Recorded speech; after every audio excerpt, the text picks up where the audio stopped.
उन्होंने मुझे अपने फैज़ से कुछ हिस्सा अता कर दिया और मेरा रिश्ता अल्लाह ताला के साथ बराह रास्त कायम कर दिया। उन्होंने मुझसे वजीफ़े भी करवाए, चिल्ले भी करवाए और रियाज भी करवाया और मेरे आगे ढके छुपे तबक बेनकाब हो गए। अल्लाह ताला ने आप तो गैबी ताकत दी है। फसी अहमद ने कहा, क्या आप उस ताकत से मलाया की तबाही को रोक नहीं सकते थे? अगर आप चाहते तो हो सकता था जापानियों की फ़ौज साहिल से दूर ही रहती और वहीं से वापस चली जाती। मैं आपको एक बात समझाने की कोशिश करूँगा। फैजुल हक ने कहा, अल्लाह जिस काम का हुक्म देता है उसे बंदा रोक नहीं सकता। मैं देख चुका हूँ, सब कुछ नज़र आ गया है। अल्लाह इस खित्ते में जो खूनी इनकलाब लाया है ये इस्लाम के हक में होगा।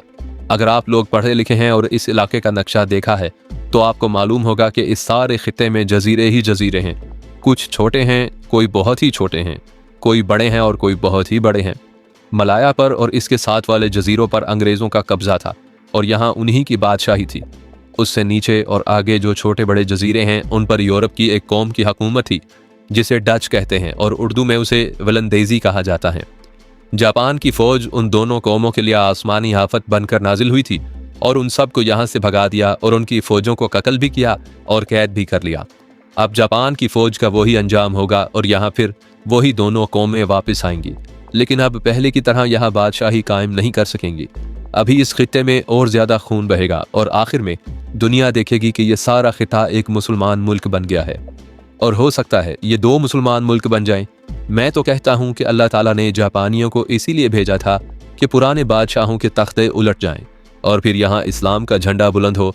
मैं फिर कहता हूँ कि ये सारा खिता मुसलमानों का खिता बन जाएगा, लेकिन खून खराबा बहुत होगा। मैंने फैजुल हक की इस बात पर ज़्यादा तवज्जो ना दी और ना ही उसे अहमियत दी। ये तो माना जा सकता था कि जापानी शिकस्त खा जाएंगे, लेकिन ये तस्लीम करना खासा मुश्किल था कि अंग्रेज़ और वलंदेजी इन मुल्कों से निकल जाएंगे और यहाँ मुसलमानों की हुक्मरानी कायम होगी। मैं ये भी जानता था कि मलाया और उससे आगे वाले जजीरे जो आजकल इंडोनेशिया कहलाते हैं उनमें मुसलमान गालिब अक्सरियत में आबाद थे, लेकिन ये तमाम मुसलमान महकूम और ग़ुलाम थे। उनके पास कोई फ़ौजी ताकत नहीं थी। अगर उनमें कोई दमखम था तो वो जापानी फ़ौज ने ख़त्म कर डाला था, उन्हें बेघर कर दिया और उनकी इज्जतें भी लूट ली थी। ये तो उठने के काबिल भी नहीं रहे थे। ये तो मेरे उस वक्त के तासुरात हैं जब मैं उस बुजुर्ग के घर में बैठा उसकी बातें सुन रहा था। लेकिन जंग के कुछ ही अरसे के बाद 2 मुसलमान मुल्क दुनिया के नक्शे पर उभरे, एक मलाइशिया और दूसरा इंडोनेशिया। आज फैजुल हक मुझे बहुत याद आ रहा है। उसके पास रूहानियत का इल्म था और वो कश्फ की ताकत भी रखता था। उस वक्त उसने एक और बात भी कही थी और मैं बेख्तियार हंस पड़ा था क्योंकि वो ख्वाब व ख्याल की बात लगती थी। तुम इस इनकलाब को अपने मुल्क हिंदुस्तान में भी देखोगे, फैजुल हक ने कहा। वहाँ भी अंग्रेज़ों का तख्ता उलट जाएगा और 1 या 2 मुसलमान मुल्क वजूद में आएंगे। कभी सोचा भी न था कि हिंदुस्तान में पाकिस्तान के वजूद का ज़हूर होगा और पाकिस्तान 2 हिस्सों में होगा, और फिर अगर पाकिस्तान आधा रह भी गया तो एक और मुसलमान मुल्क वजूद में आएगा जिसका नाम मशरकी पाकिस्तान के बजाय बांग्लादेश होगा। मोहतरम बुजुर्ग, मैंने कहा, हमें कुछ बताएं कि हमारी मंजिल क्या है और हम किस अंजाम को पहुंच रहे हैं। फैजुल हक ने हम तीनों के चेहरों को बारी बारी बड़े गौर से देखा और आंखें बंद करके ऊपर को मुंह कर लिया और फिर सर झुका लिया। उसके होंठ हिल रहे थे जैसे वो दिल ही दिल में कुछ पढ़ रहा हो। 2-3 मिनट वो इसी कैफियत में रहा, फिर उसने सर उठाकर बारी बारी हम तीनों को देखा। कौन कब मरेगा ये राज सिर्फ अल्लाह जानता है। फैजुल हक ने उंगली आसमान की तरफ करके कहा, मुझे जो कुछ नजर आया है वो ज़ाहिरी तौर पर ठीक नजर नहीं आता, लेकिन जो भी तूफान तुम तीनों के लिए आ रहा है वो तुम्हें इधर उधर उड़ाता गिराता और उठाता गुजर जाएगा और फिर पूरी उम्मीद है कि तुम अपनी ज़िंदगी के ठीक रास्ते पर चल पड़ोगे। कुछ और खून नजर आता है। मैंने उसे कहा कि वो हमें कोई रूहानी अमल या कोई वजीफ़ा बता दे जो हम बाकायदगी से करते रहें ताकि हमारी मुश्किलें आसान हो जाएं और हमारा अंजाम भी अच्छा हो। नहीं मेरे अजीज़, फैजुल हक ने कहा, मैं तुम्हें कोई वजीफ़ा नहीं बताऊंगा। वजह यह है कि तुम अपने आप को पाक साफ नहीं रख सकोगे और ना ही 5 वक्त की नमाज बाकायदगी से पढ़ सकोगे। तुम ऐसे माहौल में हो जहाँ शराब भी चलती है और खंजीर भी खाया जाता है, और वो कौन सी बदी है जो फौजी नहीं करते। वजीफ़ों का असर देखना हो तो अपनी रूह को बदी से पाक कर लो। वजीफ़ा तो अल्लाह का कलाम होता है, उसकी बेहुरमती उलट असर कर जाती है।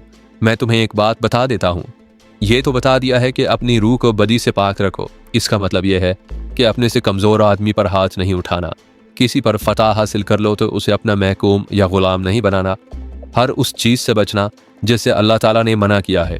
तुमने ये बहुत बड़ी नेकी की है कि एक मुसलमान औरत की आबरू को काफिरों से बचाया है और उन्हें अल्लाह के घर की बेहुरमती करने की सजा दी है।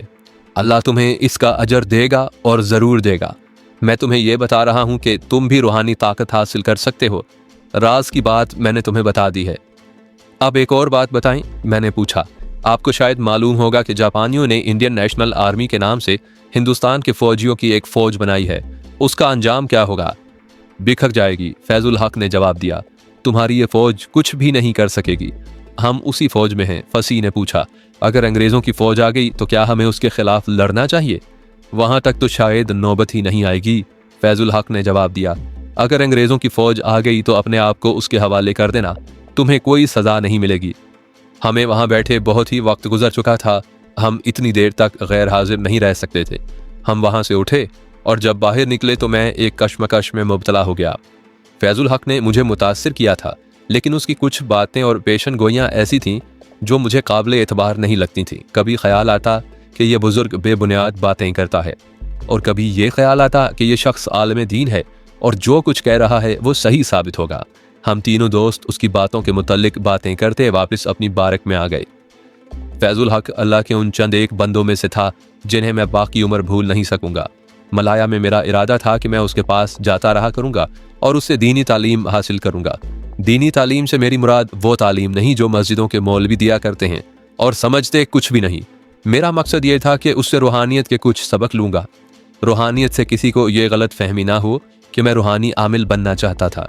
मेरा मकसद रूह की तस्कीन था और असल मकसद ये था कि अल्लाह तबारक व तआला के साथ मेरा राब्ता कायम हो जाए। लेकिन मैं एक ही बार जा सका क्योंकि मलाया के हालात अचानक पलटा खा गए। फैजुल हक की एक पेशन गोई फौरन ही पूरी हो गई। उसने कहा था कि जिस तरह जापानी फौज आसमानी आफत बनकर अंग्रेज़ों और विलंदेजियों पर गिरी थी, उसी तरह जापानी फौज पर भी ऐसी आफत गिरेगी कि वो उसे आसमानी आफत समझेंगे। अब जापानी बर्मा से अपनी पसपाई को हमसे नहीं छुपा सकते थे। कुआलालंपुर में जापानियों की जो फौज थी उसमें हमें भगदड़ सी मची नजर आने लगी थी। 1 या 2 यूनिटें थोड़े से नोटिस पर तैयार होती और उन्हें रेलगाड़ी पर सवार कर दिया जाता था। उसी रोज या अगले रोज 1-2 यूनिटें नई वहां पहुंच जाती थी। जापानी अफसरों को मैंने इमरजेंसी की हालत में भागते दौड़ते देखा। फसी ने मुझे अंदर की खबर यूं सुनाई कि जापानी बहुत ज्यादा नुकसान उठाकर बर्मा से पसपा हुए हैं और मलाया में कदम जमाने की कोशिश कर रहे हैं, लेकिन उनकी यह कोशिश कामयाब होती नजर नहीं आती। एक खबर यह भी सुनी कि अमेरिका, बरतानिया और ऑस्ट्रेलिया की नेवी के बहरी जंगी जहाज बड़ी तेजी से बर्मा की तरफ से मलाया और सुमाट्रा की तरफ बढ़ रहे हैं। मालूम नहीं ये अफवाह थी या खबर, और सही खबर कि उन बहरी जहाज़ों ने साहिल से गोलाबारी भी शुरू कर दी थी। मैंने आपको कहानी में पहले तफसील से सुनाया है कि जापानियों ने मलाया और सिंगापुर किस तरह फतह किए थे और अंग्रेज़ों की फ़ौज ने किस तरह हथियार डाले थे।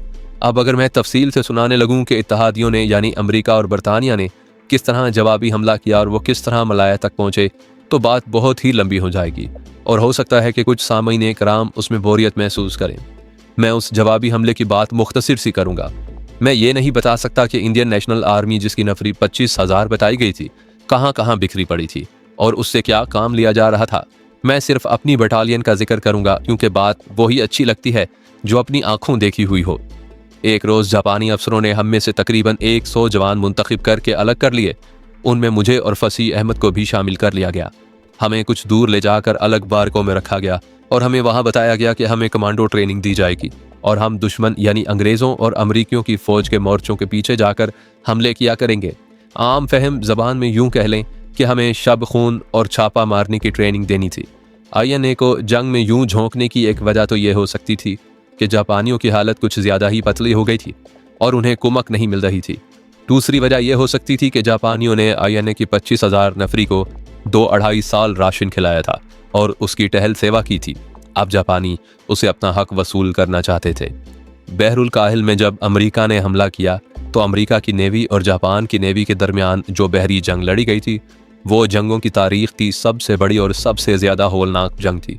जापान की फ़ौज इतनी ज़्यादा नहीं थी जितनी ज़्यादा उसमें नेवी तैयार कर रखी थी। उसमें कई एक तैयारा बरदार बहरी जहाज़ थे। अमेरिका की नेवी भी कुछ कम नहीं थी, उसमें भी तैयारा बरदार जंगी जहाज़ थे। अगर आप उस बहरी जंग की तफसीलात पढ़ें तो उसमें आपको कुछ दिलचस्पियां भी मिलेंगी। बहरी जहाज़ बहुत दूर दूर से एक दूसरे पर गोले बरसाते हैं इतनी दूर से कि अक्सर औकात पता ही नहीं चलता कि वो जिस बहरी जहाज पर गोले फायर कर रहे हैं वो कहीं अपना ही ना हो। अमेरिका की नेवी के बाज जहाज रात भर गोले बरसाते रहे और उस गोलाबारी में एक दो जहाज इधर के और एक दो उधर के तबाह हो गए। सुबह मालूम हुआ कि उधर भी अमेरिका ही के बहरी जहाज थे। वो एक दूसरे को जापानी समझकर गोलाबारी करते रहे और अपने ही जहाज़ों को तबाह करके डबोते रहे। अमरीकियों ने जो जजीरे जापान से छीन लिए थे वो आसानी से अमेरिका के हाथ नहीं आए थे। जापानियों ने हर जजीरे पर ऐसा जमकर मुकाबला किया कि अमेरिका की जिस नफरी ने हमला किया वो आधी से भी कम रह गई। अमेरिका को ये सहूलत हासिल थी कि उसके पास बमबार तैयारे खासे ज़्यादा थे। वो इतनी ज़्यादा बमबारी करते थे कि यूं लगता था कि ये पूरा जजीरा समुंदर में डूब जाएगा। यहाँ मैं सिर्फ एक बड़े जजीरे की थोड़ी सी बात सुनाऊंगा। उस जजीरे का नाम ग्वाडल कैनाल है। उस पर अमरीकियों ने यूं हमला किया कि उसके बहरी जहाज़ों ने साहिल के करीब आकर जजीरे पर गोलाबारी की और ऊपर से बमबार तैयारों ने बेपनाह बमबारी की। यूं लगता था जैसे उस जजीरे में कोई इंसान, कोई हैवान और कोई परिंदा भी जिंदा नहीं रह गया होगा। तब बहरी जहाज़ों ने फौज को साहिल पर उतार लिया। फौज जंगी अंदाज और तरतीब से जजीरे के जंगलात में दाखिल हुई और इस तवक्को पर दाखिल हुई कि एक भी जापानी सिपाही जिंदा नहीं होगा। पता चला कि जापान की फौज का हर जवान जिंदा व बेदार है और वो किसी अमरीकी को उस जजीरे में जिंदा नहीं रहने देगा। जापानी फौज ने ऐसी बेजिगरी से और ऐसे शदीद जज्बे से हमला रोका कि अमरीकी फौज को बेतरह जानी नुकसान होने लगा। थोड़े से वक्त में अमरीकी फौज की हालत ऐसी हो गई जैसे जापानियों ने उसका कत्लेआम किया हो। अमरीकी दस्ते आगे बढ़ते गए। अब आगे से एक भी गोली नहीं आ रही थी। एक जापानी सिपाही एक मोर्चे से निकला। उसके हाथ में राइफल या मशीन गन नहीं थी। मोर्चे के आगे मिट्टी का एक ढेर था। ये जापानी उस ढेर के ऊपर चढ़ गया। तब देखा कि उसके एक हाथ में ग्रेनेड था। उसने अपनी स्टील हेलमेट उतारी और ग्रेनेड से पिन निकालकर ग्रेनेड अपने सर पर रखा। फिर स्टील हेलमेट सर पर रख ली। 4-5 सेकंड के बाद ग्रेनेड फटा और यूं मालूम हुआ जैसे ये जापानी सिपाही हवा में तहलील हो गया हो। उसके जिस्म के टुकड़े ऊपर को भी गए और दाएं बाएं और आगे पीछे को भी। इसी तरह 4-5 और बड़े जजीरों में जर्नैलों ने और ब्रिगेडियर कमांडरों ने और यूनिट कमांडरों ने भी खुदकुशी की थी। फौज ने भी इज्तमाई खुदकुशी की। जो जवान खुदकुशी करते थे उनकी तादाद ज्यादा नहीं होती थी क्योंकि वो इतनी बेजिगरी से लड़ते थे कि लड़ते हुए ही मारे जाते थे। यूं खुदकुशी कर लेने से यह जाहिर होता है कि उन लोगों में अपने मुल्क की बेपनाह मोहब्बत थी और वो कौमी खुददारी और कौमी वक़ार पर अपनी जानें कुर्बान करना मामूली सी बात समझते थे। जहाँ तक उस जज्बे का ताल्लुक है वो तो काबिल दाद है, लेकिन ये फौजी नुक्ता निगाह से एक अहम काना फेल है। इसका नतीजा जापानियों ने जंग में ही देख लिया। वो इस तरह के उनकी फौज की नफरी बड़ी तेज़ी से कम होती गई और नौबत यहाँ तक पहुंची कि कुमक का सवाल ही ख़त्म हो गया। उसकी सबसे बड़ी सज़ा उन जापानी फ़ौजियों को मिली जो मलाया, स्माट्रा, जावा वगैरह के इलाकों में लड़ रहे थे। वो तो अब दिफाई जंग लड़ रहे थे और उनकी शिकस्त यकीनी हो गई थी क्योंकि उन्हें कुमक नहीं मिल रही थी और रसद तक से महरूम हो गए थे। एक तरफ से अमेरिका की नेवी दनदनाती चली आ रही थी और दूसरी तरफ से बरतानिया और ऑस्ट्रेलिया की नेवी साहिलों तक आ गई थी और उनकी तोपों के गोले मुल्क के अंदर गिर रहे थे। अब मैं अपनी बात सुनाता हूँ। मैं बता रहा था कि हमें जापानियों ने कमांडो ट्रेनिंग देनी शुरू कर दी। ये ट्रेनिंग बड़ी ही सख्त थी। रातों को सोने भी नहीं देते थे। रातों को जागना, भूखा और प्यासा रहना भी हमारी ट्रेनिंग में शामिल था। हाथों में राइफल या कोई गन पकड़कर कोहनियों और पेट के बल 1-1 मील रोजाना रेंगना एक मामूल बन गया था। हमें पत्थरों पर और कांटों पर भी रेंगने की मशक करवाई जाती थी। दरख्तों पर बंदरों की तरह चढ़ने की और दरख्तों से कूदने की ट्रेनिंग भी दी गई।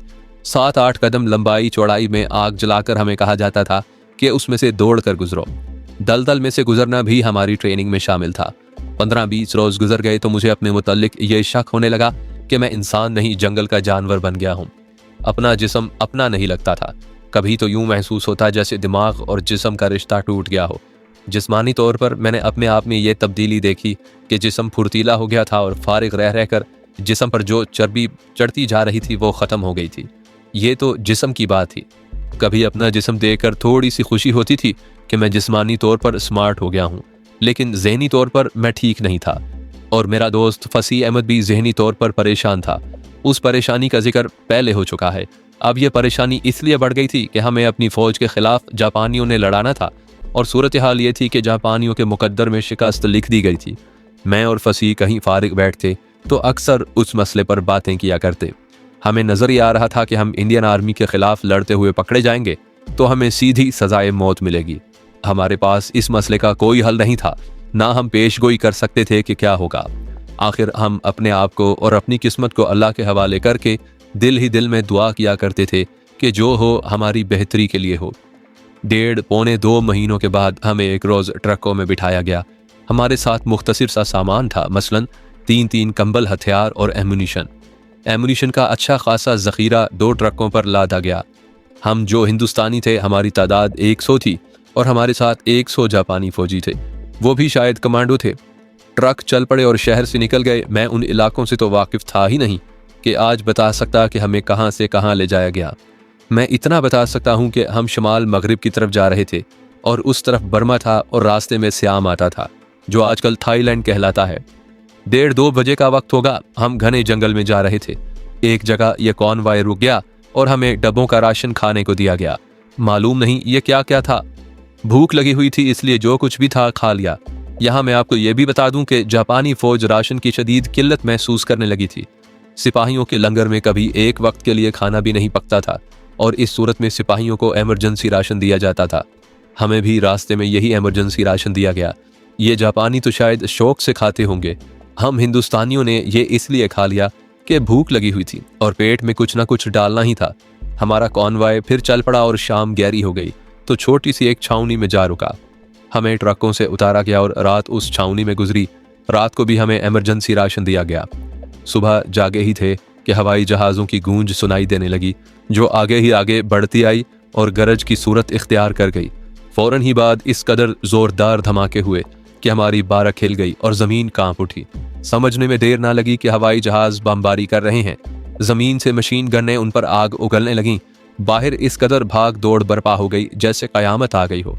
हम सब बारक से निकलकर बाहर चले गए और जहाँ कहीं खुदी हुई खंदक नजर आई घुस गए, लेकिन वहाँ कोई महफूज पनाहगाह नहीं थी। साफ जाहिर था कि यह हवाई जहाज़ इत्तेहादियों के यानी अमरीकियों और अंग्रेज़ों के हैं। खंदक से मुझे आसमान का मंजर नजर आ रहा था। बमबार हवाई जहाज़ घूम घूम कर आते और बम गिराते थे। उन पर तैयारा शिकन मशीन गनें और तोपें फायर कर रही थी। तोपों के गोले ऊपर जाकर फटते थे, लेकिन उससे इतने ज़्यादा फायर की परवाह ना करते हुए हवाई जहाज़ बम गिरा रहे थे। मेरा ख्याल है कि आधा घंटा बमबारी हुई होगी और फिर मैंने बमबार हवाई जहाज़ों को जाते हुए देखा। वहाँ एक जगह एमुनिशन स्टोर किया हुआ था, अच्छा खासा ज़ख़ीरा था। एक बम ऐन उसके ऊपर गिरा और फिर जो धमाका हुआ तो यूं लगा जैसे मैं उस जहां से उठकर अगले जहां में पहुंच गया हूं। उस ज़ख़ीरे में तोपों और टैंकों के गोले भी थे जो मुसलसल फट रहे थे। ये धमाकों का ऐसा सिलसिला था जो ख़त्म होने में ही नहीं आ रहा था। गोले ज़रा ऊपर जाकर फटते और उनके टुकड़े दूर दूर तक फैलते और गिरते। हवाई हमला ख़त्म हुआ तो एक और भाग दौड़ शुरू हो गई। बाज़ जगहों पर आग लग गई थी, उस आग पर काबू पाना था और फिर ज़ख्मियों को उठाना था। हम सब जो उस हमले में ठीक ठाक रहे थे उठकर जापानियों के साथ भाग दौड़ करने लगे। मैं पहली बार जंग की यह क़यामत देख रहा था। बर्मा फ्रंट पर एक झलक देखी थी, लेकिन ऐसी नहीं।